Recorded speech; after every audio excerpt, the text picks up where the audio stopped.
아우라그룹 총수 집무실의 공기는 팽팽한 활시위처럼 날카로웠다.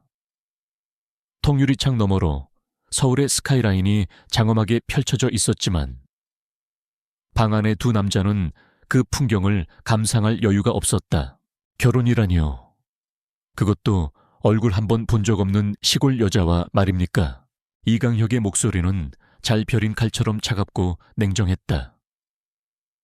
대한민국 IT 업계를 이끄는 최연소 CEO인 그의 얼굴에는 어떤 감정도 떠오르지 않았지만 단단히 쥔 주먹이 그의 심기를 대변하고 있었다. 그의 맞은편, 묵직한 서해붓을 내려놓은 에이유아라 그룹의 창업주이자 그의 조부인 이태준 회장이 버럭 소리를 질렀다. 이놈 그저 시골 여자가 아니다. 내 목숨을 구해준 은인의 단 하나뿐인 손녀딸이다. 내가 그분 임종 직전에 내 놈과 그 아이를 반드시 맺어주겠다고 약조했단 말이다. 이태준 회장의 목소리에는 거역할 수 없는 무게가 실려 있었다. 하지만 강혁은 물러서지 않았다. 그에게 결혼은 비즈니스와 같았다. 철저한 계산과 전략적 판단 아래 이루어져야 할 인생의 가장 큰 계약. 그런데 할아버지는 수십 년 전에 낡은 약속 따위를 이유로 그의 인생을 통째로 저당 잡히려 하고 있었다. 할아버님의 은혜는 저도 압니다. 그분께는 회사 차원에서 충분히 보상해 드릴 수 있습니다. 집을 지어드리든 평생 연금을 드리든. 하지만 결혼은 다른 문제입니다. 제 인생입니다. 내 인생 내 놈이 지금 누리고 있는 그 모든 것이 누구 덕에 얻은 것인데 감히 내 인생을 운운해 제 노력으로 얻은 것입니다. 강혁은 단호하게 받아쳤다. 밤낮 없이 일해서 AURA를 지금의 위치에 올려놓은 건 바로 접니다. 그런데 이제 와서 족보도 모를 여자와 결혼해서 제 발목을 잡으라니요. 받아들일 수 없습니다. 그의 완고한 태도에 이태준 회장은 깊은 한숨을 내쉬었다. 그는 손자의 차가운 마음을 녹일 방법을 알고 있었다. 아직도 그 아이를 찾고 있는 개냐? 할아버지의 기습적인 질문에 강혁의 철벽 같은 표정의 순간 미세한 균열이 일어났다. 그의 뇌리를 스치는 아련한 기억. 10수년 전 여름. 가족여행에서 길을 잃고 숲속을 헤매던 어린 시절의 자신. 굶주림과 두려움에 떨고 있을 때 그에게 다가와 수줍게 찐 옥수수를 건네주었던 한 소녀. 또렷하지 않은 얼굴. 기억나지 않는 이름. 하지만 유독 선명하게 남아있는 것은 세상을 다 담은 듯 맑고 따뜻했던 소녀의 눈망울과 그가 고마움의 표시로 직접 깎아 만들어 선물했던 조악한 나무 비녀를 받아들고 환하게 웃던 모습이었다. 그 소녀는 강혁의 얼어붙은 삶 속에 유일하게 남은 온기이자 그가 단 한순간도 잊어본 적 없는 첫사랑이었다. CEO가 된 이후로 그는 최고의 인력을 동원해 수년간 그녀를 찾아 헤맸다. 하지만 단서는 너무나도 부족했다. 그 아이를 찾으면 그 아이와 결혼할 셈이냐? 강혁은 대답하지 않았다. 그것은 그 자신도 확신할 수 없는 문제였다. 하지만 적어도 자신의 마음 한구석을 차지하고 있는 그녀가 아닌 다른 여자와 평생을 엮일 생각은 추호도 없었다. 이태준 회장은 그런 손자의 마음을 꿰뚫어 보고 있었다. 헛된 꿈은 이제 그만 접어라. 인연이라는 것은 따로 있는 법이다. 윤씨 댁 그 아이 윤셀이라고 했다. 네가 직접 가서 만나보고 그때 다시 이야기하거라. 만날 필요 없습니다. 제 대답은 정해져 있으니까요. 그렇다면 아우라 그룹의 CEO 자리에서 내려올 준비도 되어 있겠구나. 할아버지의 입에서 나온 최후 통첩은 비수처럼 날아와 강혁의 심장에 박혔다. 아우라 그룹은 그의 인생 그 자체였다. 아버지에게서 물려받아 자신의 청춘을 모두 바쳐 키워낸 제국, 그것을 포기하라는 것은 그의 삶을 포기하라는 말과 같았다. 강혁은 이를 악물었다. 할아버지는 진심이었다. 낡은 약속 하나를 지키기 위해 자신의 손자마저 내칠 수 있는 분이라는 것을 그는 잘 알고 있었다. 선택의 여지가 없었다. 알겠습니다. 마침내 흘러나온 그의 목소리는 패배를 인정한 장수의 그것처럼 쓰라렸다. 가서 만나보겠습니다. 하지만 이건 약속을 지키기 위한 요식행위일 뿐. 제 마음이 변하는 일은 절대 없을 겁니다. 그는 그 말을 남기고 차갑게 돌아섰다. 그의 계획은 확고했다. 직접 그 시골 마을로 가서 그 여자에게 거절할 수 없는 금액을 제시하고 파혼을 요구할 생각이었다. 돈으로 해결되지 않는다면. 다른 방법을 써서라도 이 말도 안 되는 결혼을 막을 터였다. 순진한 시골 처녀 하나 구슬리는 것쯤은. 수많은 비즈니스 협상을 승리로 이끌어온 그에게는 식은 죽 먹기보다 쉬운 일일 터였다. 다음 날 강혁은 단 한 명의 수행원만 대동한 채 강원도의 깊은 산골 마을로 향했다. 서울의 잿빛 빌딩 숲을 벗어나 그의 검은색 세단이 푸르른 산길을 따라 달렸다. 창밖으로 스쳐 지나가는 평화로운 풍경들이 그의 복잡한 심기를 더욱 어지럽혔다. 그는 윤셀이라는 여자에 대해 온갖 상상을 했다. 촌스러운 옷차림에 세련미라고는 찾아볼 수 없는 얼굴, 그리고 어떻게든 자신을 붙잡아 신분 상승을 꿈꾸는 탐욕스러운 눈빛, 생각만 해도 역겨웠다. 차는 몇 시간을 더 달려 마침내 내비게이션에도 잘 나오지 않는 작은 마을 입구에 섰다. 푸른 언덕 마을이라고 쓰인 낡은 팻말이 그들을 맞았다. 강혁은 에어컨이 나오는 차 안에서 잠시 밖을 응시했다. 흙먼지가 날리는 비포장도로, 낡고 나지막한 집들, 그리고 한가롭게 풀을 뜯는 염소떼. 그가 살아온 세상과는 너무나도 다른 시간이 멈춘 듯한 풍경이었다. 아비리오목을 욕설이 절로 나왔다. 그는 차 문을 열고 밖으로 나섰다. 최고급 이탈리아제 구두가 흙바닥에 닿는 순간 그는 자신이 마치 다른 행성에 불시착한 이방인이 된 것 같은 기분을 느꼈다. 흙과 풀 내음이 섞인 낯선 공기가 그의 폐부를 파고들었다. 수행비서인 박 실장이 주소를 확인하며 말했다. 대표님, 이 길을 따라 끝까지 올라가면 윤세리 씨의 집이 있다고 합니다. 강혁은 대답 대신 굳은 표정으로 걸음을 옮겼다.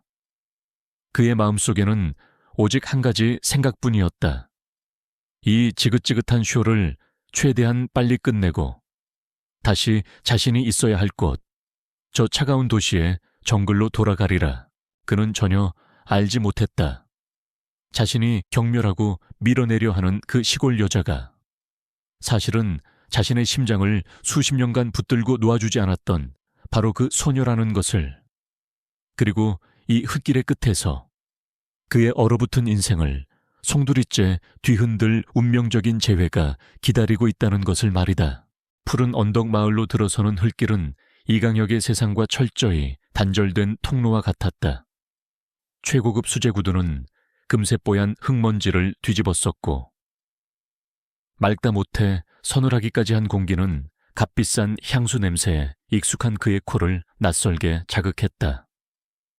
길가에 한가로이 피어있는 이름 모를 들꽃과 그를 신기한 듯 쳐다보는 마을 사람들의 순박하지만 노골적인 시선들, 모든 것이 그의 신경을 거슬렀다.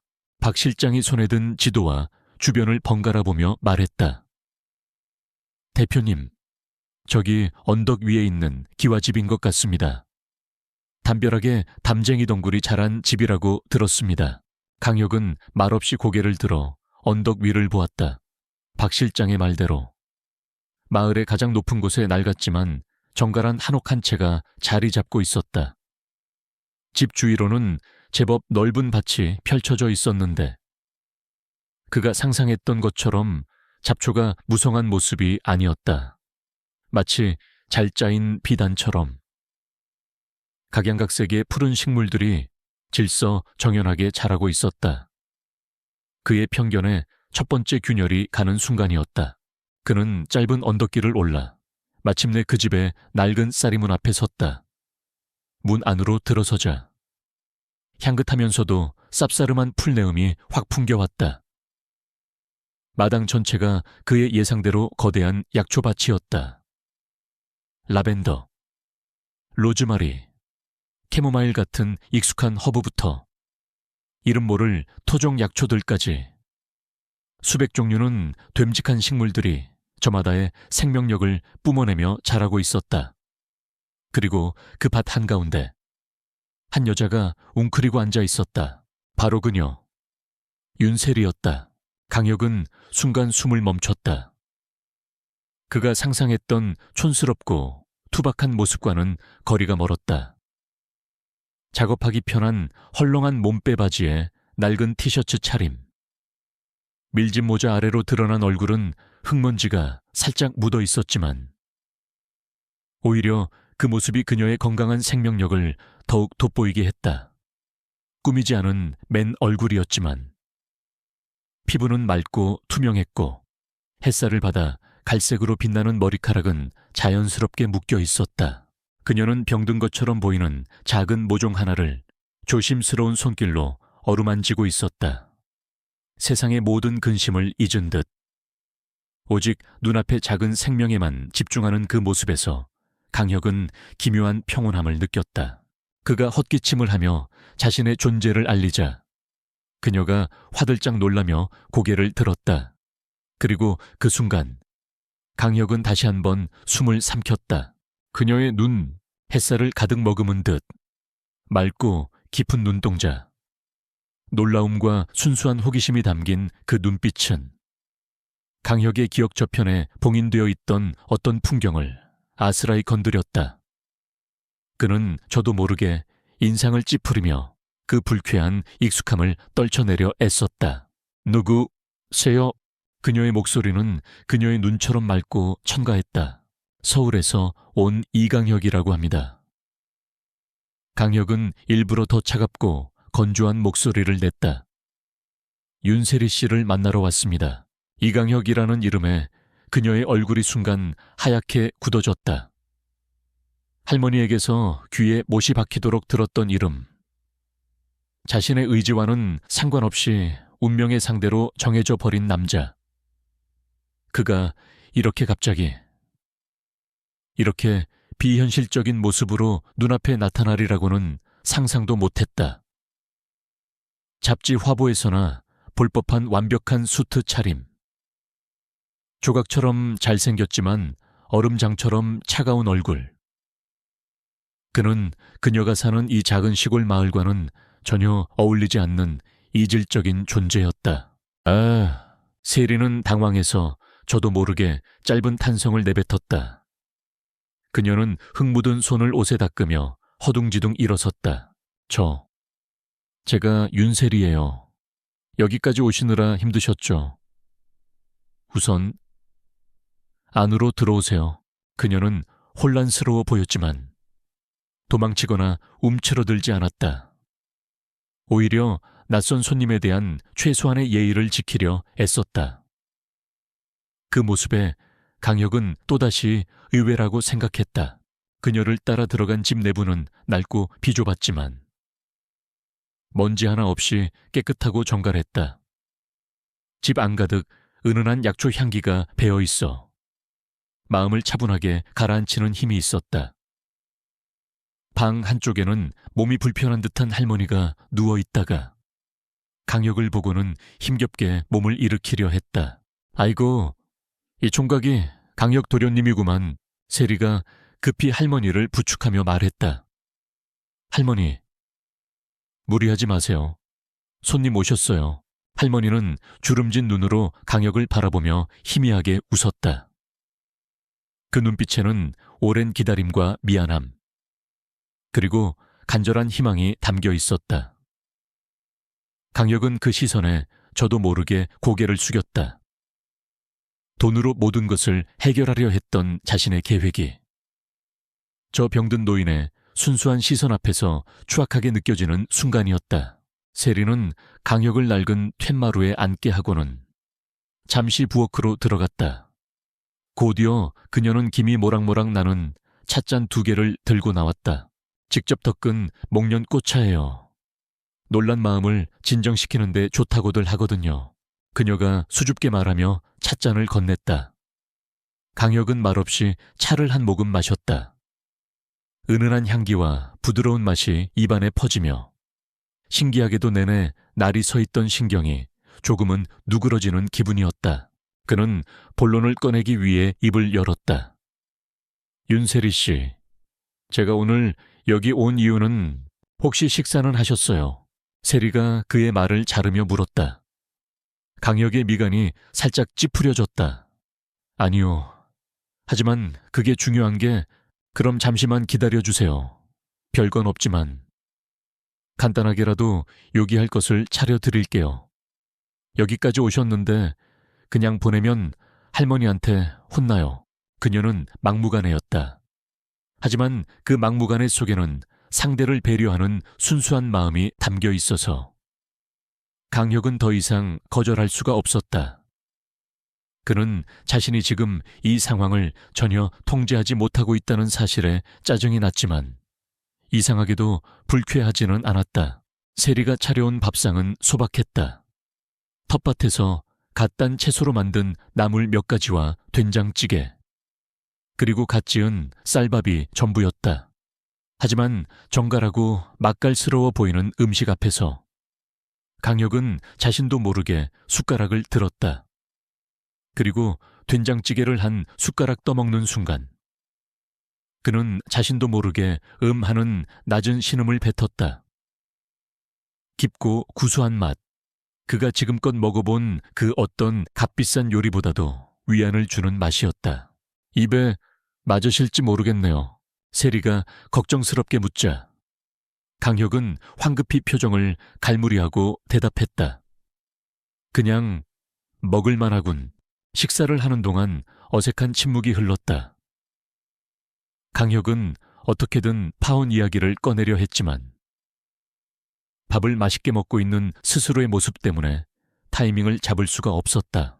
식사가 끝나고 세리가 그릇을 치우는 동안 강혁은 다시 툇마루에 앉아 그녀의 약초밭을 바라보았다.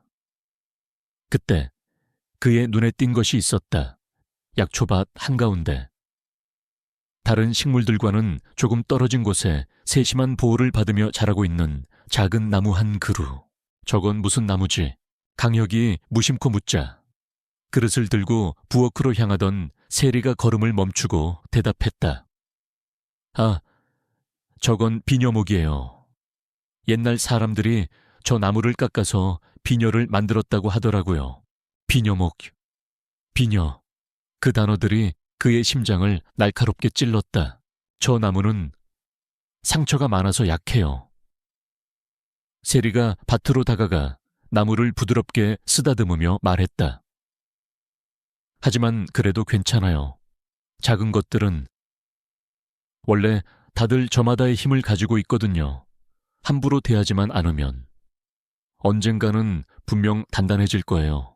작은 것들은 저마다의 힘을 가지고 있어. 그 순간 강혁의 머릿속에서 희미한 목소리가 울려 퍼졌다. 10수년 전 숲속에서 길을 잃은 그에게 작은 들꽃의 이름을 알려주며 소녀가 했던 말, 똑같은 말이었다. 강혁은 자리에서 벌떡 일어났다. 그는 홀린 듯 세리에게 다가갔다. 방금 뭐라고 했지? 세리는 그의 갑작스러운 행동에 놀라 한 걸음 뒤로 물러섰다. 네, 저 나무 약하지만 힘이 있다고요. 아니야, 우연일 거야. 세상에 그런 말을 하는 사람이 한둘이겠어. 강혁은 스스로를 다그쳤다. 그가 찾던 소녀가 이렇게 우연히, 이렇게 말도 안 되는 상황에서 나타날 리가 없었다. 그의 이성이 필사적으로 감성의 파도를 막아서고 있었다. 그는 혼란스러운 마음을 감추기 위해 다시 차가운 가면을 썼다. 됐어. 내일 다시 오지. 그때는 제대로 된 대화를 해야 할 테니 그는 더 이상 그곳에 머물 수 없었다. 그녀와 함께 있을수록 자신의 단단했던 계획과 신념이 흔들리는 것을 느꼈다. 그는 도망치듯 그녀의 집을 나섰다. 언덕을 내려오며 그는 자꾸만 뒤를 돌아보고 싶은 충동을 억눌렀다. 툇마루에 서서 자신을 배웅하던 그녀의 맑은 눈빛, 그리고 귓가에 맴도는 그녀의 목소리. 모든 것이 그를 혼란스럽게 만들었다. 그는 파혼을 위해 이곳에 왔다. 하지만 단 몇 시간 만에 그는 자신이 부셔버려야 할 목표 앞에서 길을 잃고 헤매고 있었다. 윤세리라는 여자는 그가 상상했던 것과는 모든 것이 달랐다. 그리고 그 다름이 그의 얼어붙은 심장을 아주 조금씩 그 자신도 모르는 사이에 녹이기 시작하고 있었다. 밤새 이강혁은 잠을 설쳤다. 어제 만난 윤세리의 모습이, 특히 그 맑은 눈빛과 알 수 없는 익숙함을 주는 말투가 계속해서 그의 머릿속을 맴돌았다. 하지만 아침이 밝았을 때 그의 얼굴은 다시 차가운 얼음 가면을 쓰고 있었다. 감상에 빠져 있을 때가 아니었다. 그는 이 불필요한 감정의 동요를 비즈니스적인 결단력으로 억눌러야 했다. 다음 날 아침, 그는 박 실장과 법무팀이 밤새 준비한 서류 봉투를 들고 다시 푸른 언덕 마을로 향했다. 어제와는 달리 그의 발걸음에는 한치의 망설임도 없었다. 그가 윤세리의 집에 도착했을 때 그녀는 마당에서 약초를 말리고 있었다. 강혁의 등장에 그녀의 얼굴에 스쳐 지나가는 복잡한 감정을 그는 놓치지 않았다. 기대와 불안, 그리고 경계심. 잠깐 이야기 좀 하지. 강혁은 툇마루에 서류 봉투를 내려놓으며 본론으로 들어갔다. 이번에는 차를 마시거나 식사를 할 틈을 주지 않겠다는 단호한 의지가 엿보였다. 세리는 말없이 그의 맞은편에 앉았다. 마침 방 안에서 기침 소리가 들려오자 그녀의 할머니도 힘겹게 몸을 일으켜 툇마루로 나왔다. 강혁은 두 사람을 앞에 두고 마치 중요한 계약을 발표하는 CEO처럼 입을 열었다. 어르신께는 죄송하지만 솔직하게 말씀드려야겠습니다. 저는 이 결혼을 할 생각이 없습니다.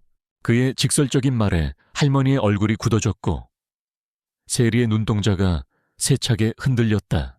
하지만 할아버지의 뜻을 거역할 수도 없는 상황입니다. 그래서 한 가지 제안을 하러 왔습니다. 그는 서류 봉투에서 깔끔하게 제본된 결혼 계약서를 꺼내 그들 앞에 내밀었다. 이건 진짜 결혼이 아닙니다. 할아버지를 만족시키기 위한 1년간의 비즈니스 계약입니다.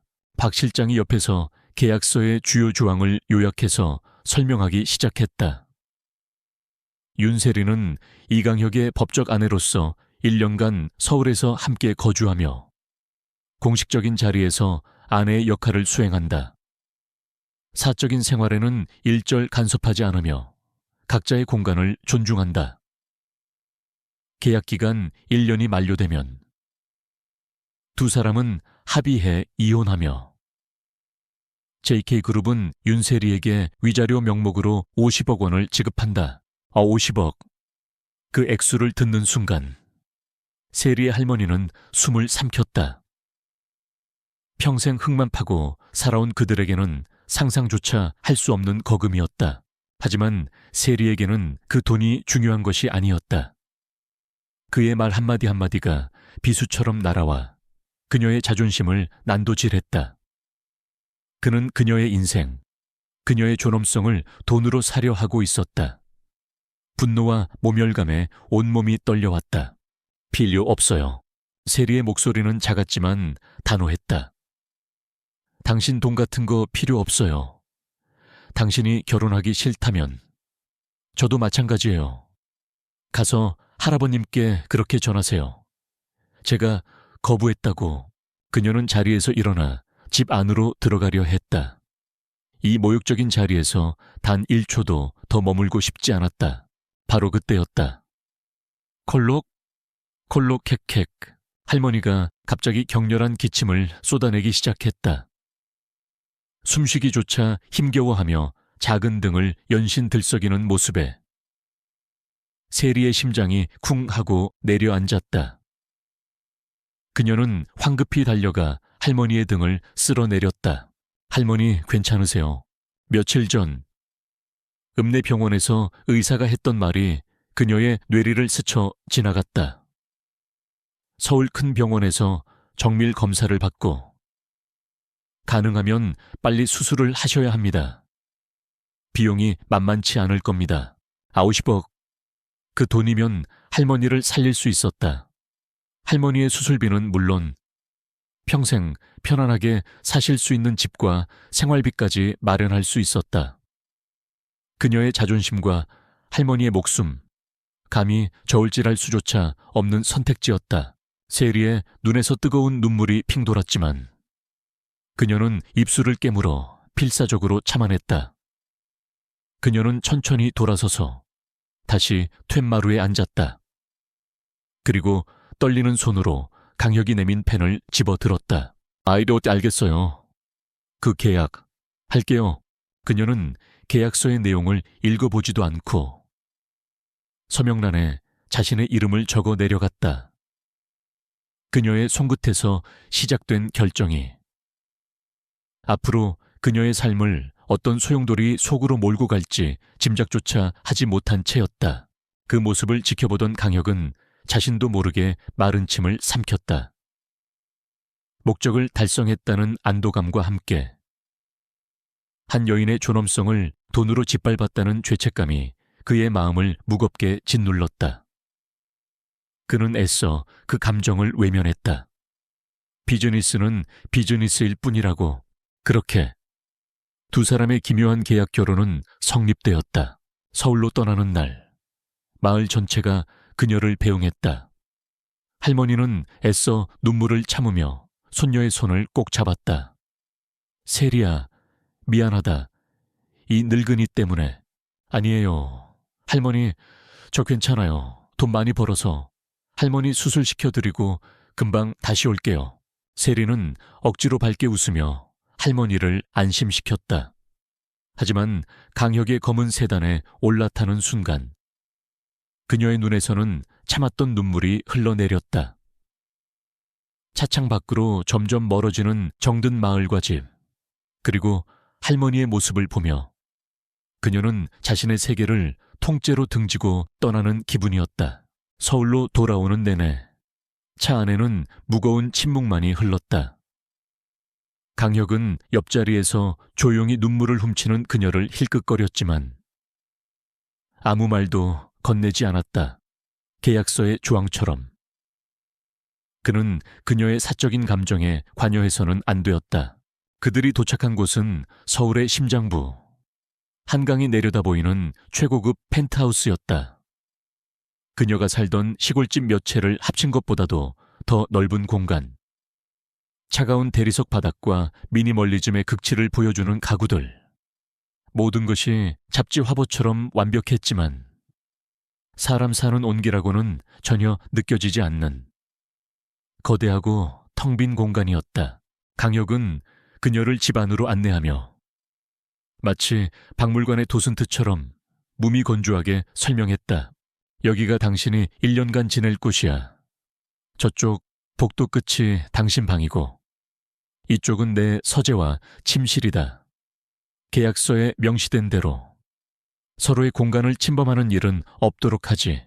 그는 그녀에게 가사 도우미와 개인 기사를 소개해주고는 곧바로 출근 준비를 했다. 오늘 저녁 7시 할아버지와 저녁 식사가 있어. 그때 입을 옷과 신발은 옷장에 준비해뒀으니 시간에 맞춰 준비하도록. 그는 필요한 말을 마치자마자 단 한순간의 망설임도 없이 집을 나섰다. 덩그러니 혼자 남겨진 세리는 거대한 유리창 앞에 서서 낯선 도시의 풍경을 망연자실하게 내려다보았다. 이곳은 그녀가 꿈꾸던 서울이 아니었다. 화려하지만 차가운 거대한 유리 감옥이었다. 저녁이 되고 세리는 강혁이 준비해준 화려한 디자이너의 드레스를 입었다. 평생 입어본 적 없는 불편한 옷과 하이힐이 그녀를 더욱 주눅들게 만들었다. 강혁은 그런 그녀를 기계적으로 차에 태워 최고급 한정식 레스토랑으로 향했다. 레스토랑의 프라이빗 룸에는 이태준 회장이 먼저 와서 그들을 기다리고 있었다. 그리고 그의 옆에는 세리가 예상치 못했던 또 다른 여인이 앉아 있었다. 인사하거라. 아위레 그룹의 경쟁사인 이노베이션 테크의 민서연 이사다. 너희 결혼 소식을 듣고 꼭 축하해주고 싶다고 하더구나. 민서연. 그녀는 머리부터 발끝까지 우아함과 지성미가 넘쳐 흐르는 여자였다. 그녀는 세리를 위아래로 훑어보며 입계는 미소를 띄었지만 눈에는 노골적인 경멸을 담고 있었다. 처음 뵙겠습니다. 강혁 씨의 약혼녀 되시는 분, 시골에서 오셨다고 들었어요. 정말 순수해 보이시네요. 순수하다는 말 속에 숨겨진 촌스럽다는 가시를 세리는 똑똑히 느낄 수 있었다. 식사가 시작되자 민서연의 공격은 더욱 노골적으로 변했다. 어머, 세리 씨는 이런 음식은 처음이신가 봐요. 샐러드에 사용하는 포크는 그게 아닌데 하긴 약초만 키우셨다고 했죠. 정말 대단해요. 요즘 세상에 그런 일을 하는 사람도 있다니. 그녀의 모든 말은 세리의 출신과 배경을 비웃고 그녀가 이 자리에 어울리지 않는 존재라는 것을 각인시키려는 의도로 가득했다. 세리는 모멸감에 얼굴이 화끈거렸지만 그저 조용히 고개를 숙이는 것 말고는 할 수 있는 일이 없었다. 강혁은 불쾌한 표정으로 민서연에게 눈치를 주었지만 그녀는 아랑곳하지 않았다. 강혁 씨도 참 아무리 회장님의 명의라지만 어떻게 이런 분과 실례 말이 너무 심했나요? 그냥 두 분이 너무 안 어울려서 저도 모르게 그만. 민서연의 마지막 한마디는 세리의 가슴에 박힌 결정적인 쐐기였다. 그녀는 이 낯설고 적대적인 세계에서 자신이 앞으로 얼마나 외롭고 힘든 싸움을 해야 할지 직감했다. 계약으로 맺어진 차가운 남편, 그리고 자신을 벌레 보듯 하는 강력한 경쟁자. 그녀의 서울 생활은 시작부터 가혹한 신고식을 치르고 있었다. 민서연이 남긴 모욕의 말들은 날카로운 유리 조각처럼 하윤세리의 마음속에 박혔다. 저녁 식사가 끝나고 펜트하우스로 돌아오는 내내 차 안에는 숨막히는 침묵만이 흘렀다. 세리는 차창 밖을 보며 애써 아무렇지 않은 척했지만 파르르 떨리는 어깨가 그녀의 상처받은 마음을 대변하고 있었다. 이강혁은 분노에 휩싸여 있었다.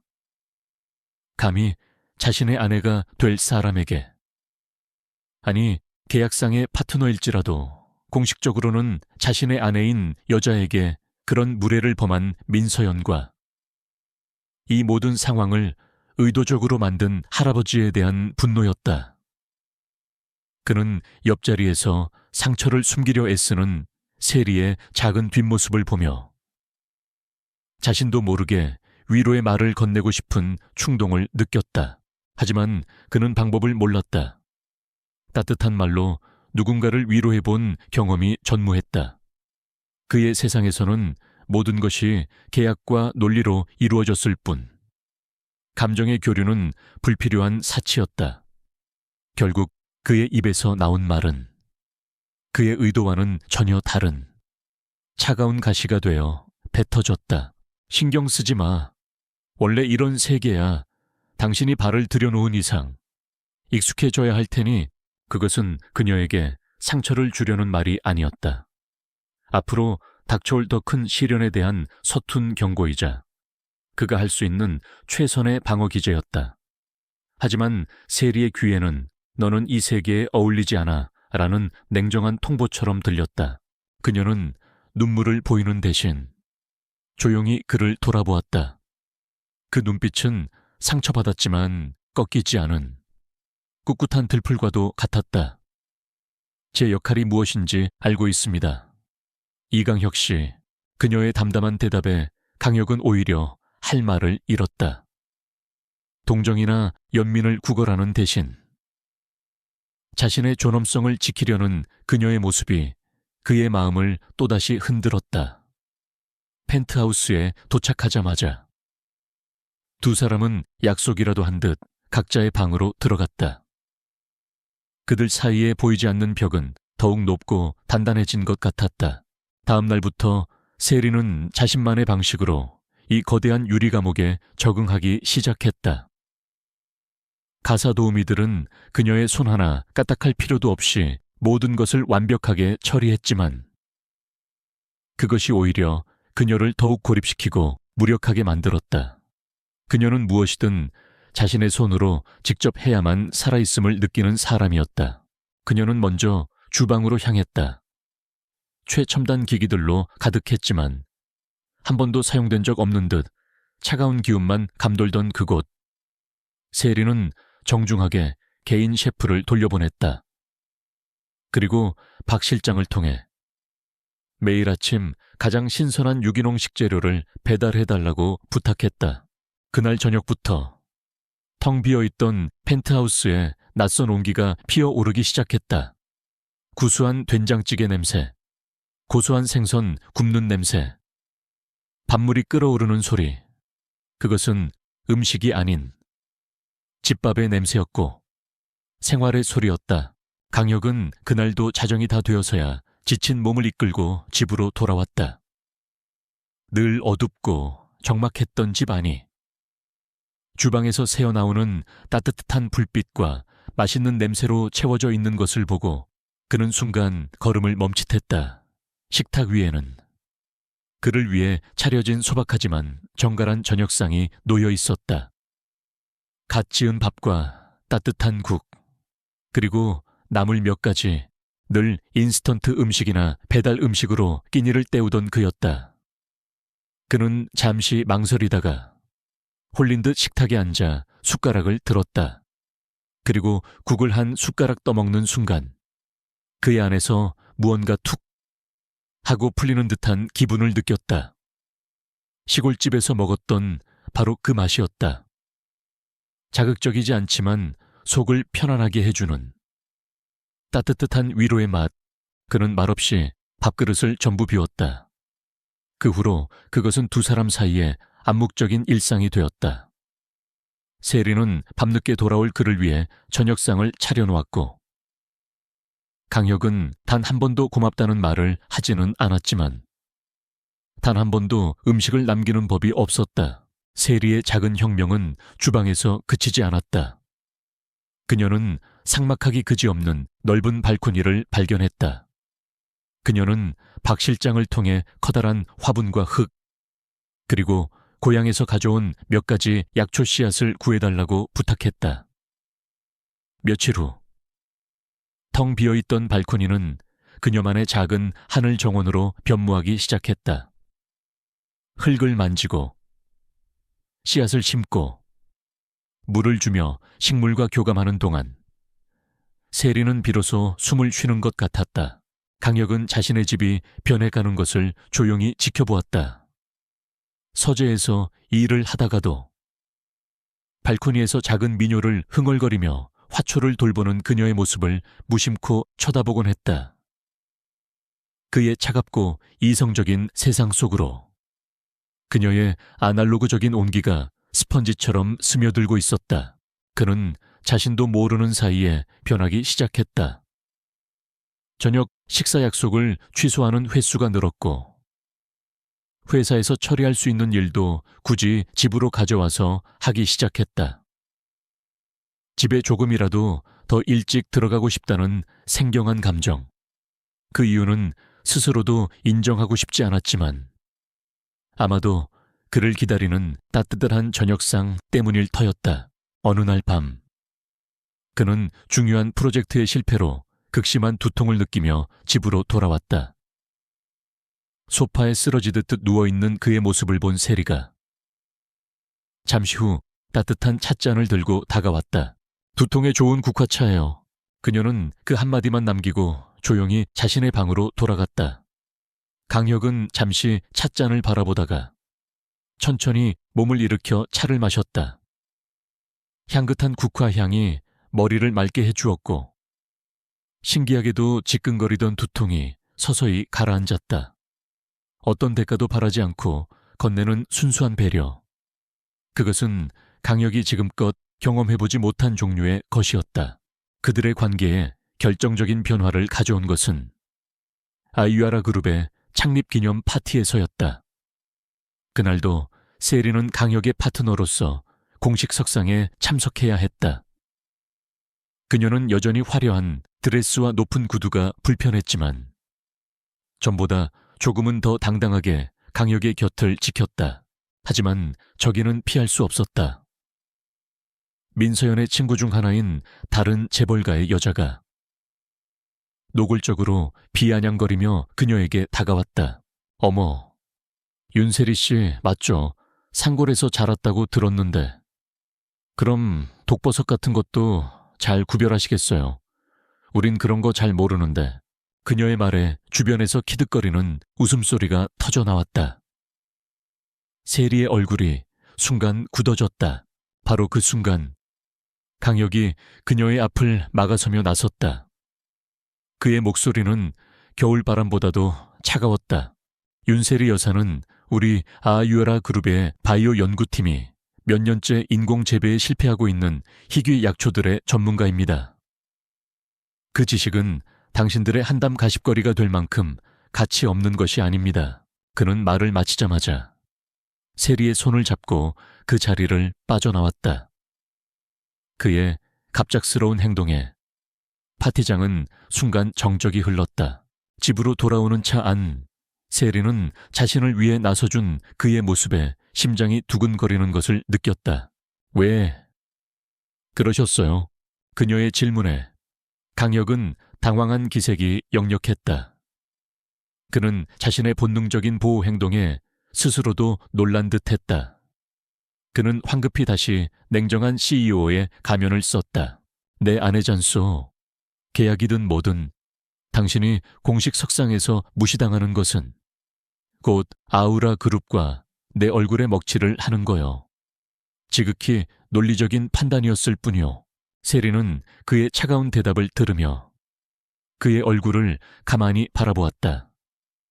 그의 말은 차가웠지만 아까 자신을 모욕하던 여자를 향하던 그의 눈빛은 분명히 분노로 불타고 있었다.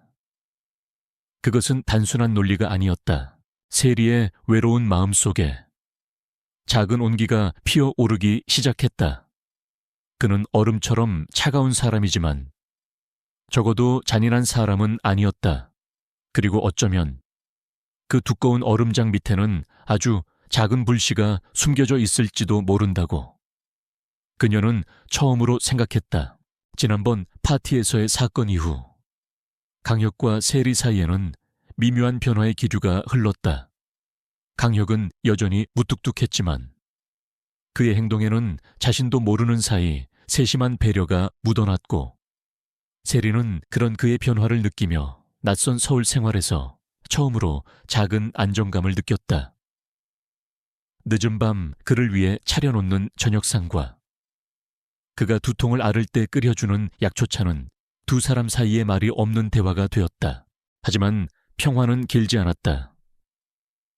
에이유아라 그룹의 가장 큰 연례 행사인 VIP 창립 기념 파티의 날짜가 다가오면서 보이지 않는 긴장감이 다시 그들을 감쌌다. 서울의 모든 정재계 인사들과 셀러브리티들이 모이는 그 화려한 전쟁터에 세리는 다시 한번 강혁의 파트너로서 서야 했다. 가기 싫으면 억지로 갈 필요 없어. 파티 전날 밤 강혁이 무심한 척 툭 던진 말이었다. 지난번 일로 세리가 받았을 상처를 그 나름대로 배려한 것이었다. 세리는 조용히 고개를 저었다. 아니요, 갈 거예요. 피하기만 할 수는 없잖아요. 당신의 아내로서. 계약 기간 동안에는 제 역할을 다해야죠. 그녀의 목소리에는 더 이상 두려움이 아닌 조용한 결의가 담겨 있었다. 강혁은 그런 그녀의 모습에서 또다시 낯선 매력을 느꼈다. 그녀는 연약해 보였지만 그 속에는 강인한 심지가 자리 잡고 있었다. 파티 당일, 세리는 옷장 가득한 화려한 드레스들 사이에서 가장 심플하지만 우아한 남색 실크 드레스를 골랐다. 그리고 마지막으로 머리를 단정하게 빗어 올린 뒤 아주 낡았지만 그녀에게는 세상 가장 소중한 나무 비녀를 꺼내 머리에 꽂았다. 할머니가 물려주신, 그리고 아주 어릴 적 숲속에서 만난 한 남자아이에게 선물 받았던 그녀의 유일한 부족과도 같은 물건이었다. 거실에서 그녀를 기다리던 강혁은 단아하면서도 기품 있는 그녀의 모습의 순간 시선을 빼앗겼다. 그리고 그의 시선은 자연스럽게 그녀의 머리에 꽂힌 낡은 나무 비녀에 닿았다. 촌스럽다고 생각했지만 이상하게도 그 비녀가 그녀와 무척 잘 어울린다고 생각했다. 물론 그 비녀가 자신의 인생을 통째로 뒤흔들 운명의 열쇠라는 것은 꿈에도 모른 채였다. 파티가 열리는 호텔 연회장은 그야말로 별들의 전쟁터였다. 눈부신 샹들리에 아래 사람들은 저마다의 욕망과 가식을 우아한 미소 뒤에 숨긴 채 샴페인 잔을 부딪혔다. 강혁이 등장하자 모든 스포트라이트가 그에게 쏟아졌다. 그리고 그의 옆에 선 이전보다 한결 차분하고 당당해진 세리의 모습에 사람들은 수군거리기 시작했다. 그들 모두를 지옥의 불길 같은 눈으로 바라보는 한 사람이 있었다. 바로 민서연이었다. 지난번 파티에서 당한 굴욕은 그녀의 자존심에 지울 수 없는 상처를 남겼다. 그녀는 오늘 모든 사람들 앞에서 윤세일이라는 시골뜨기를 재기불능의 상태로 만들어버리기로 결심했다. 이번에 그녀가 준비한 함정은 더욱 교묘하고 악랄했다. 그녀는 사람 좋은 미소를 지으며 강혁과 세리에게 다가왔다. 강혁 씨, 그리고 세리 씨, 오늘 정말 아름다우시네요. 세리 씨는 도시 생활에 제법 익숙해진 것 같아요. 제가 다 기쁘네요. 그녀는 마치 친한 친구처럼 굴며 두 사람의 결혼을 축하하는 의미에서 다 함께 샴페인 잔을 부딪히자고 제안했다. 그리고 그녀가 눈짓을 보내자 한 웨이터가 와인과 샴페인이 가득 담긴 트레이를 들고 그들 쪽으로 다가오기 시작했다. 모든 것이 그녀의 계획대로였다. 웨이터는 실수를 가장해 붉은 와인이 담긴 잔을 통째로 세리의 남색 드레스 위에 쏟아부을 예정이었다. 값비싼 드레스를 망치는 것은 물론 세리를 교양 없는 시골뜨기로 만들어 공개적인 망신을 주는 것이 그녀의 목표였다. 웨이터가 그들에게 가까워지는 순간 세리는 본능적으로 무언가 잘못되었음을 감지했다. 웨이터의 불안한 시선, 그리고 그를 바라보는 민서연의 입가에 걸린 잔인한 미소. 시골에서 자라며 자연의 미세한 변화에 민감했던 그녀의 감각이 위험 신호를 보내고 있었다. 웨이터가 그녀를 향해 비틀거리며 다가와 트레이를 기울이는 바로 그 찰나였다. 세리는 비명을 지르는 대신 물 흐르듯 자연스럽게 몸을 옆으로 살짝 비켜섰다. 그녀의 예리한 감각이 만들어낸 거의 본능에 가까운 움직임이었다. 결과는 끔찍한 연쇄 반응을 낳았다. 세리가 있을 것이라고 생각했던 허공으로 와인을 쏟으려던 웨이터는 균형을 잃고 앞으로 고꾸라졌다. 그리고 그의 손에 들려있던 트레이는 바로 옆에 서 있던 민서연에게로 날아갔다. 갸, 민서연의 처절한 비명이 연회장에 울려 퍼졌다. 값비싼 순백색 샤넬 드레스 위로 붉은 와인과 샴페인이 마치 피처럼 쏟아져 끔찍한 얼룩을 만들어냈다. 자신이 판 함정에 스스로 빠진 꼴이었다. 연회장은 순식간에 아수라장이 되었다. 사람들의 놀란 비명, 당황해서 어쩔 줄 모르는 웨이터, 그리고 분노와 수치심에 얼굴이 새빨개진 민서연. 그 혼란스러운 와중에 뒤에서 밀려드는 인파에 떠밀린 누군가가 세리의 등을 강하게 쳤다. 그 충격으로 그녀의 머리에 단정하게 꽂혀있던 나무 비녀가 툭 하는 소리와 함께 바닥으로 떨어져 대리석 바닥 위를 미끄러졌다. 요! 세리가 비명을 지르며 비녀를 주우려 했을 때 그녀보다 더 빠른 손이 있었다. 강혁이었다. 그는 아수라장이 된 주변 상황은 아랑곳하지 않고 바닥에 떨어진 그 작고 낡은 나무 조각을 향해 본능적으로 몸을 숙였다. 그리고 그의 손가락이 그 비녀에 닿는 순간 시간은 멈췄다. 익숙한 감촉, 약간은 거칠지만 오랜 세월 손때가 묻어 반들반들해진 나무의 느낌. 그는 홀린 듯 비녀를 들어올렸다. 그리고 비녀의 머리 부분에 새겨진 조악하고 삐뚤빼뚤한 꽃 문양을 보는 순간 그의 심장이 멎는 것 같았다. 이것은 자신이 만든 비녀였다. 10수년 전 어린 시절에 그가 주머니 칼로 밤을 새워가며 서툴게 깎고 새겼던 바로 그 비녀. 길을 잃은 자신을 구해준 소녀에게 고마움과 수줍은 마음을 담아 선물했던 세상에 단 하나뿐인 비녀. 그의 머릿속에서 잠들어 있던 기억의 댐이 무너져 내렸다. 비 내린 후에 짙은 숲 냄새, 혼자 남겨졌다는 지독한 공포, 그리고 어둠 속에서 한 줄기 빛처럼 나타나 자신의 손을 잡아주었던 작고 따뜻한 손. 이거 예쁘다. 평생 간직할게. 라고 말하며 수줍게 웃던 맑은 눈의 소녀. 강혁의 입에서 낮은 신음이 터져 나왔다. 그는 천천히 고개를 들었다. 시끄러운 파티장의 소음도 사람들의 웅성거림도 아무것도 들리지 않았다. 그의 세상에는 오직 한 사람만이 존재했다. 혼란 속에서 머리카락이 풀어헤쳐진 채 당황한 표정으로 자신을 바라보고 있는 여자. 윤세리, 시골 여자, 계약 안에 그녀가 바로 그 소녀였다. 수년간 막대한 돈과 인력을 동원해 애타게 찾아 헤맸던 그의 첫사랑이 처음부터 바로 자신의 곁에, 자신의 집에, 자신의 아내라는 이름으로 함께 있었다는 것을 강혁의 전 우주가 뒤집히는 순간이었다. 그는 여전히 한쪽 무릎을 꿇은 채 손에는 성물이라도 되는 듯 비녀를 꽉 쥔 채 오직 그녀만을 바라보고 있었다. 충격, 불신, 그리고 뒤늦은 후회와 깨달음. 그 모든 감정이 뒤섞인 그의 눈빛이 그녀에게로 향했다. 그는 떨리는 목소리로 그녀의 이름을 불렀다. 이전과는 전혀 다른 수십 년의 그리움이 담긴 목소리로. 세리씨. 강혁에 떨리는 목소리가 시끄러운 연회장을 뚫고 윤세리의 귓가에 꽂혔다. 그녀는 그의 눈빛을 보고 혼란에 빠졌다. 그가 손에 쥔 것은 분명 자신의 낡은 나무 비녀였지만 그것을 바라보는 그의 눈빛은 마치 세상에서 가장 귀한 보물을 보는 듯했다. 충격, 경외, 그리고 알 수 없는 깊은 슬픔이 뒤섞인 그 눈빛 앞에서 세리는 아무 말도 할 수 없었다. 주변의 소음이 더 이상 중요하지 않았다.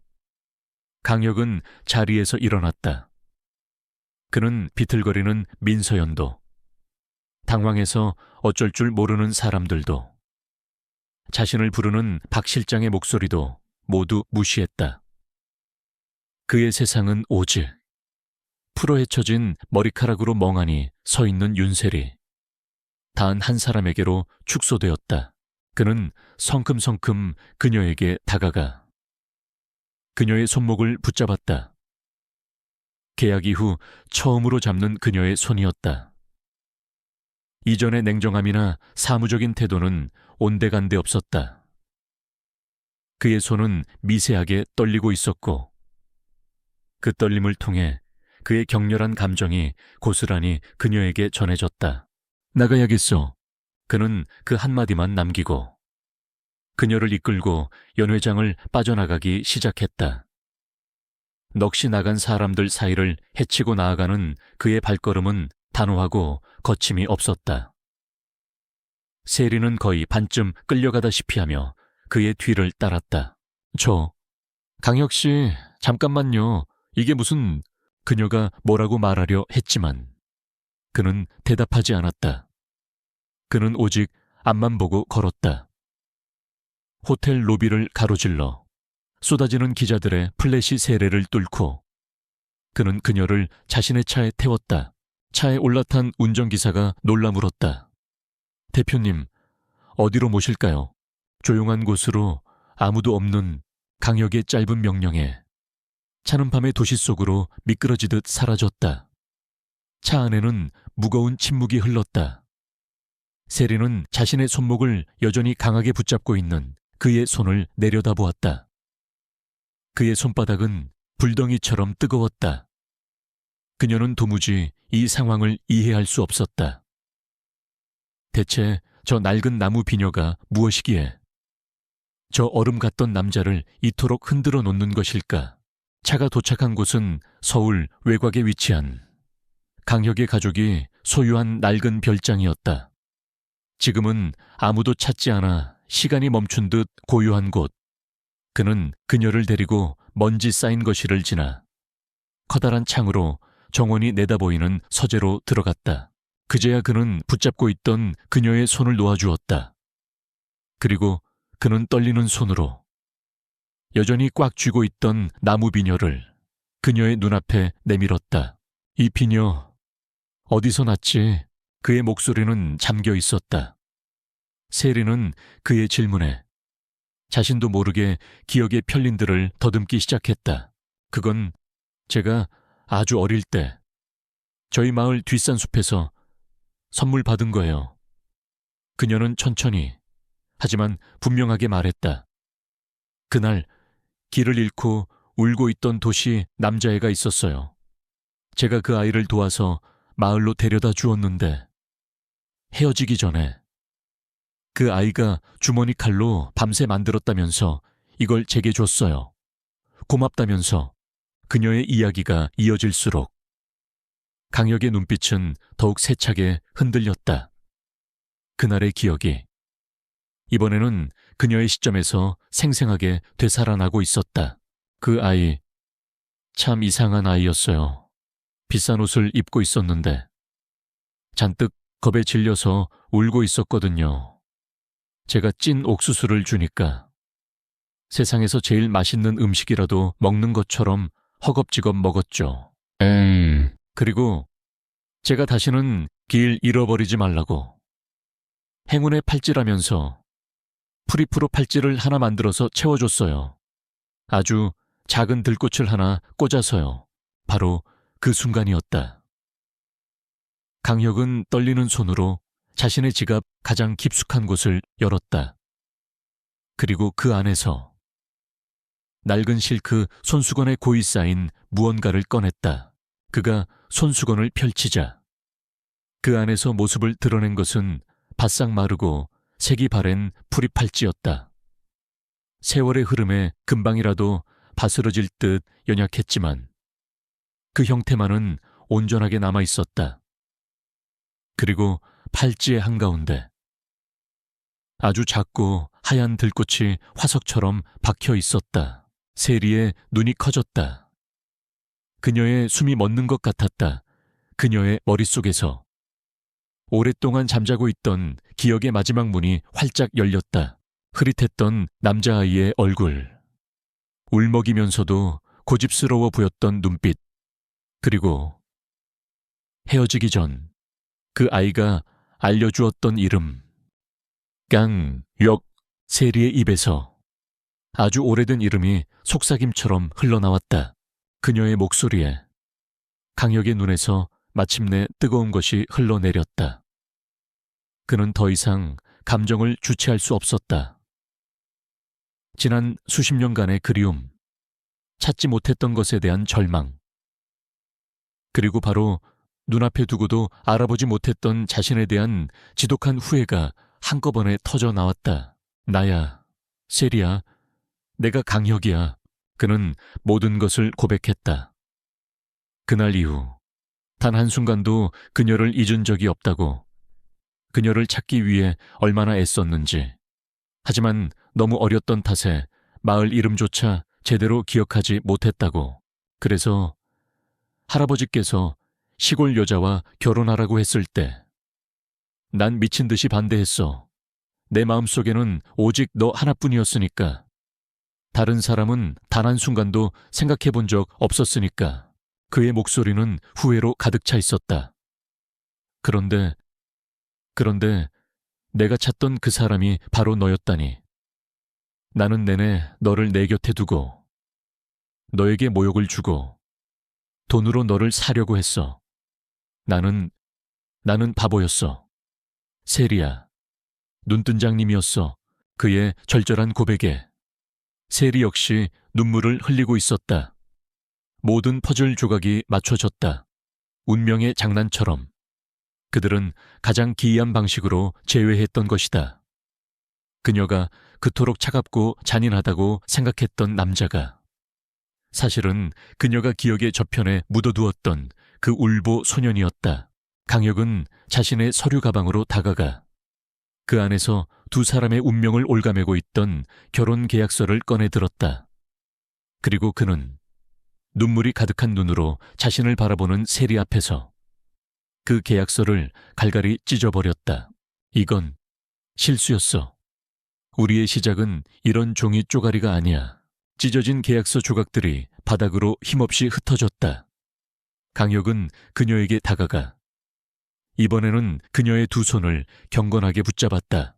윤셀이 처음 만났을 때, 아니, 십수년 전 그날 내가 했어야 했던 말이야.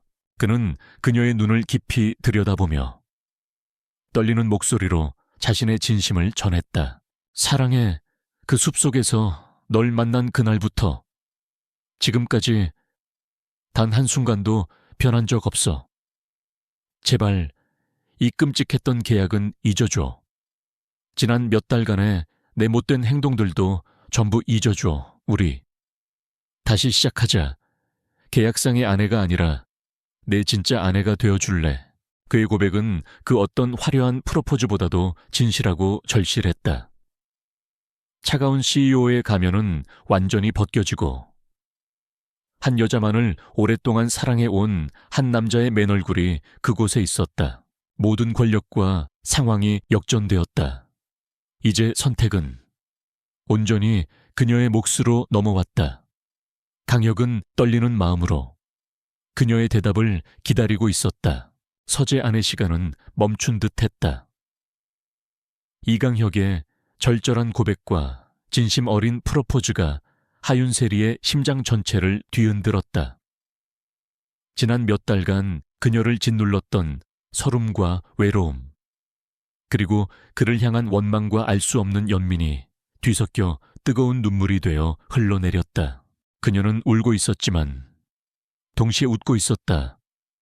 숲속의 울보 소년, 잊고 지냈던 아련한 첫사랑, 그저 동화 같은 추억이라고 생각했던 그 아이가 바로 눈앞에 이 남자였다는 기적 같은 현실 앞에서 그녀는 오랫동안 닫혀있던 마음의 문을 활짝 열 수밖에 없었다. 전 숲속의 그 아이가 그냥 꿈인 줄 알았어요. 그녀가 눈물에 젖은 목소리로 속삭였다. 다시는 볼 수 없을 거라고 생각했는데 그것은 네라는 대답보다 더 확실한 그녀의 진심이었다. 강혁은 그녀의 대답에 세상을 다 얻은 듯한 표정으로 그녀를 와락 끌어안았다. 그의 품은 넓고 따뜻했다. 십수년의 시간을 뛰어넘어 두 사람은 마침내 서로의 진짜 모습을 마주하고 온전히 하나가 되었다. 펜트하우스로 돌아오는 길의 공기는 완전히 달라져 있었다. 이전의 숨막히는 침묵 대신 수줍은 미소와 따뜻한 시선이 오갔다. 강혁은 운전하는 내내 세리의 손을 놓지 않았다. 마치 놓치면 다시는 찾을 수 없다는 듯이. 집에 도착한 강혁은 자신이 살던 공간을 처음 보는 사람처럼 낯설게 둘러보았다. 최고급 자재와 미니멀한 디자인으로 꾸며진 잡지에나 나올 법한 완벽한 공간. 하지만 지금 그의 눈에는 그저 차갑고 텅 빈 영혼 없는 공간으로 보일 뿐이었다. 여긴 집이 아니었어. 그가 나직이 말했다. 내일부터 전부 다 바꾸자. 당신과 나의 진짜 우리 집으로. 그 말은 빙산의 CEO 이강혁의 완전한 변화를 알리는 서막이었다. 다음 날 아침 아유라 그룹은 발칵 뒤집혔다. 단 1분 1초도 허투루 쓰지 않던 워커홀릭 이강혁 대표가 오전에 예정된 모든 중요 회의를 취소하라는 지시를 내렸기 때문이었다. 박 실장은 지구가 멸망할 징조라도 되는 것처럼 놀랐지만 곧이어 내려온 그의 다음 지시에 입을 다물 수밖에 없었다. 강혁의 첫 번째 업무는 회사가 아닌 윤세리였다. 그는 세리의 손을 잡고 대한민국 VVIP들만 출입하는 최고급 백화점으로 향했다. 그는 백화점 전체를 통째로 빌린 것처럼 VIP 라운지 전체를 통제하고 오직 세리만을 위한 쇼핑을 시작했다. 마음에 드는 걸로 다 골라봐. 당신한테 어울리는 거라면 뭐든지. 하지만 그는 단순히 비싼 물건을 사주며 돈 자랑을 하는 다른 재벌들과는 달랐다. 그는 서툴지만 진심 어린 태도로 그녀의 의견을 묻고 그녀가 좋아하는 스타일을 찾아주려 애썼다. 이런 화려한 것보다는 이런 단순한 디자인이 더 좋아요. 그리고 재질은 부드러운 게 편하고요. 세리의 말에 그는 수천만 원짜리 장식이 달린 드레스 대신 최고급 캐시미어로 만든 심플한 디자인의 옷들을 직접 골랐다. 그녀를 과시용 인형으로 만들려는 것이 아니라 그녀라는 사람 자체를 빛나게 해주고 싶다는 진심이 담긴 행동이었다. 세리는 그의 그런 모습에 조금씩 마음을 열고 수줍게 웃기 시작했다. 쇼핑을 마친 후 그가 그녀를 데려간 곳은 다름 아닌 회사였다. 그는 곧바로 긴급 임원 회의를 소집했다. 회사의 중대 위기 상황이라고 직감한 임원들이 긴장된 표정으로 회의실에 모였다. 하지만 회의실에 들어선 강혁의 모습은 그들의 예상을 완전히 빗나갔다. 그는 세리의 손을 꼭 잡고 있었고 그의 얼굴에는 이전에는 상상도 할 수 없었던 부드러운 미소가 걸려 있었다. 그는 굳어있는 임원들을 향해 폭탄 선언과도 같은 말을 던졌다. 소개하지. 내 아내 윤세리 여사요. 오늘부로 이 사람은 내 집의 안주인이자 아유라 그룹의 가족이요. 내 아내에 대한 무례는 곧 내 대한 무례로 간주할 것이니 모두 명심하도록. 이상. 회의는 그것으로 끝이었다. 임원들은 자신들이 무엇을 들은 것인지 이해하지 못한다는 듯 멍하니 서서 멀어지는 두 사람의 뒷모습을 바라볼 뿐이었다. 그의 변화는 집에서도 계속되었다. 그는 국내 최고의 인테리어 디자이너를 불렀지만 모든 결정은 세리와 상의하도록 했다.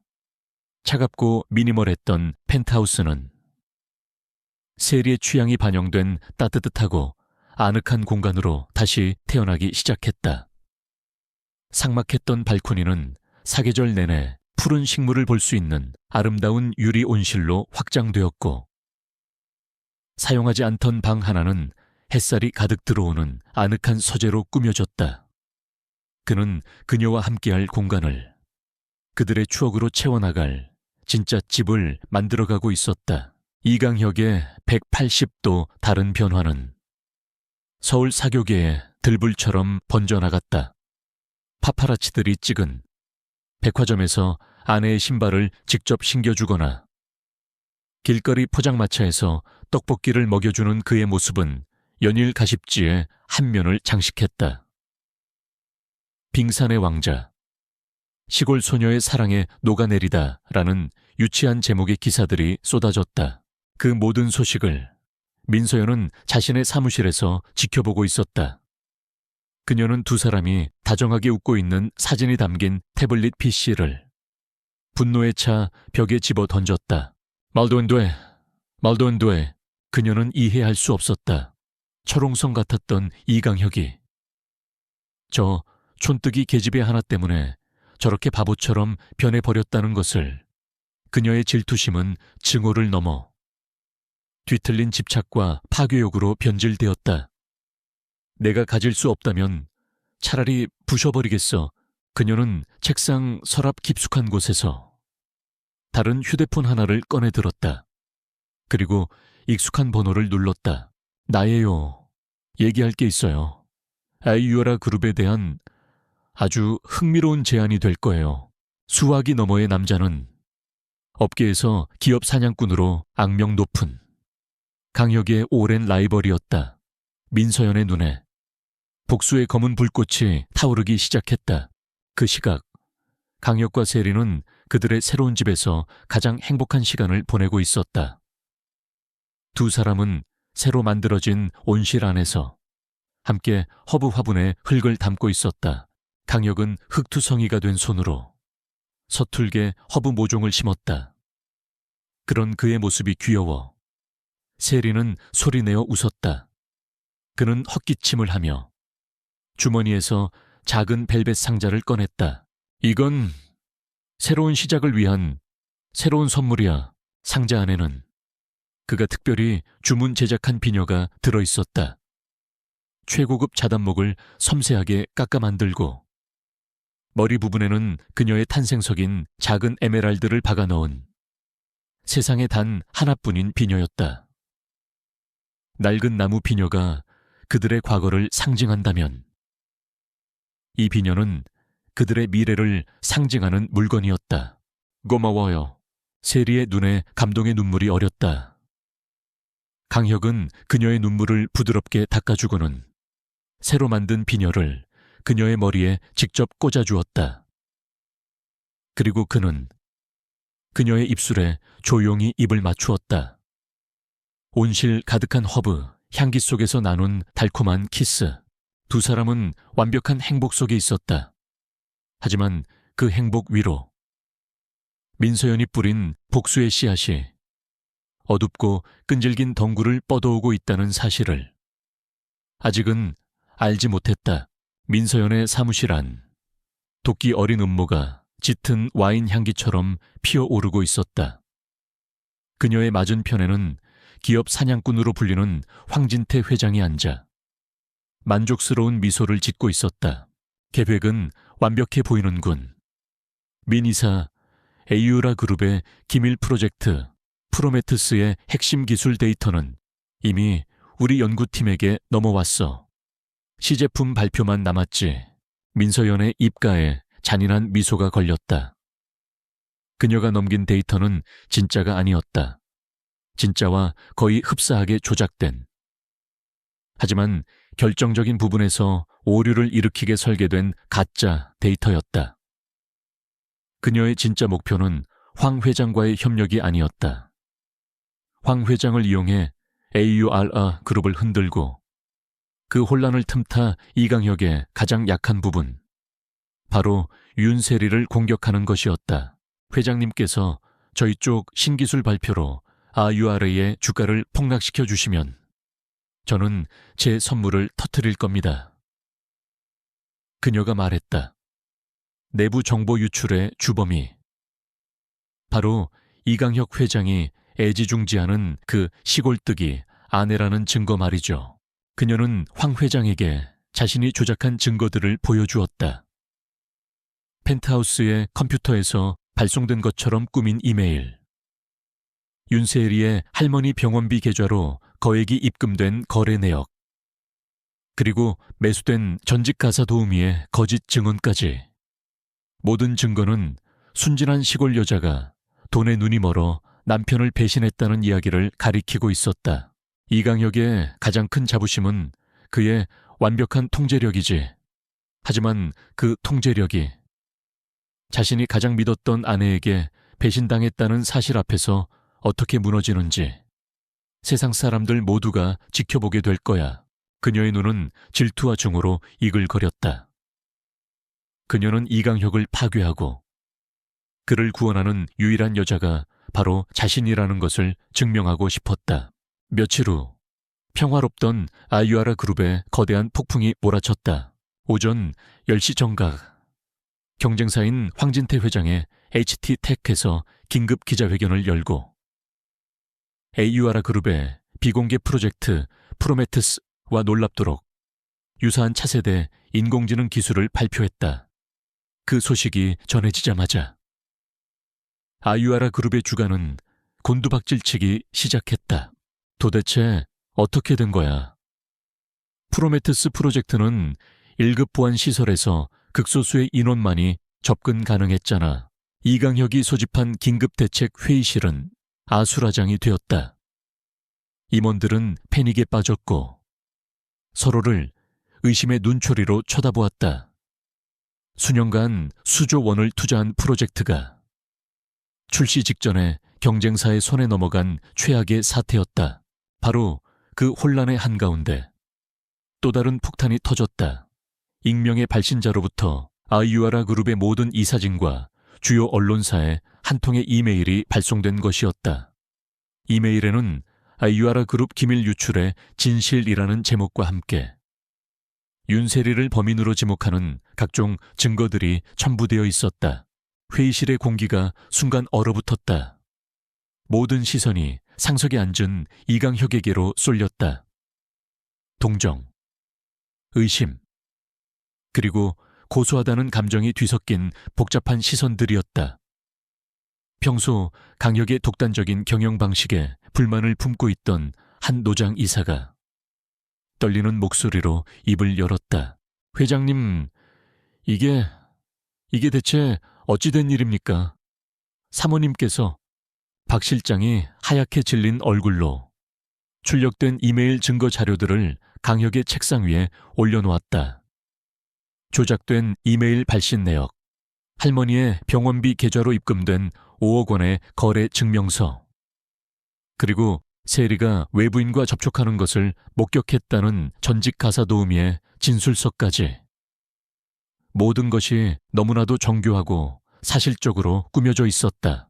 강혁은 서류들을 천천히 내려다보았다. 그의 얼굴에는 어떤 표정의 변화도 없었다. 회의실의 모든 사람들이 그의 입을 주목했다. 그가 자신의 아내를 어떻게 처리할지, 이 위기를 어떻게 돌파할지. 잠시 후 강혁은 고개를 들었다. 그의 눈에는 분노나 당황이 아닌 차갑고 예리한 확신이 담겨 있었다. 그는 윤세리를 떠올렸다. 돈에는 전혀 관심이 없던 여자. 명품 가방 대신 텃밭 가꾸는 것을 더 좋아하던 여자. 그의 두통을 걱정해 밤새 약초를 다려주던 여자. 그런 그녀가 고작 돈 5억 때문에 자신을 배신했다. 불가능한 일이었다. 세상 모든 사람이 그녀를 의심한다 해도 그는 단 1초도 그녀를 의심할 수 없었다. 알건 함정이요. 회의실 전체에 그의 낮고 단호한 목소리가 울려 퍼졌다. 우리 회사와 내 가정을 동시에 무너뜨리려는 아주 악의적인 함정. 내 아내는 결백하오. 이 시간부로. 이 사건은 내가 직접 맡아서 처리하겠소. 내부 정보 유출범과 이딴 조작질로 여론을 선동하는 세력까지 전부 다 내 손으로 뿌리 뽑을 테니 모두 각자의 자리에서 맡은 바 임무에나 충실하시오. 그의 압도적인 카리스마에 더 이상 아무도 이 일을 제기하지 못했다. 강혁은 곧장 집으로 향했다. 거실에서 세리는 창백한 얼굴로 뉴스를 보고 있었다. 자신의 얼굴이 모자이크 처리된 채 희대의 스파이처럼 보도되는 것을 보며 그녀는 온몸을 사시나무 떨듯 떨고 있었다. 강혁이 들어서는 것을 보고 그녀의 눈에 눈물이 가득 고였다. 그녀가 가장 두려웠던 것은 세상의 비난이 아니었다. 바로 그의 의심이었다. 강혁 씨, 나는 정말. 그녀가 말을 채 끝내기도 전에 강혁은 성큼성큼 다가가 그녀를 자신의 품에 강하게 끌어안았다. 알아. 그가 그녀의 귓가에 속삭였다. 아무 말도 하지 마. 나는 세상 그 어떤 증거보다 당신을 더 믿으니까. 그의 따뜻하고 단단한 한마디에 세리는 참았던 울음을 터뜨렸다. 그가 자신을 믿어준다는 사실만으로도. 그녀는 세상 모든 것과 맞서 싸울 용기를 얻을 수 있었다. 그들은 사람을 잘못 골랐어. 세리야, 감히 내 사람을 건드렸어. 반드시 후회하게 만들어줄 거야. 그날 밤 강혁은 공개적으로는 회사 내부 감찰팀을 가동시켜 정보 유출 경로를 조사하겠다고 발표했다. 하지만 물밑에서는 과거 그의 비밀 사령부 역할을 했던 최정예 팀을 다시 소집했다. 그는 박 실장에게 비밀리에 지시를 내렸다. 정보 유출 경로는 잊어. 그건 어차피 교란 작전일 뿐이야. 지금부터 타겟은 민서연과 HT테크의 황진태 회장이다. 두 사람의 최근 모든 통화 내역, 자금 흐름, 만났던 사람들, 샅샅이 뒤져 놈들이 파놓은 함정이라면 반드시 흔적이 남아있을 테니 그 흔적을 찾아내. 다정했던 남편의 모습은 사라지고 다시 냉혹한 사냥꾼의 눈빛이 돌아와 있었다. 하지만 이번에 그가 싸우는 이유는 복수가 아니었다. 세상에서 가장 소중한 사람을 지키기 위한 전쟁이었다. 그는 사무실 창밖으로 도시의 야경을 내려다보며 세리의 겁에 질렸지만 자신을 온전히 믿어주었던 눈빛을 떠올렸다. 그는 주먹을 불끈 쥐었다. 방역은 이제부터 시작이었다.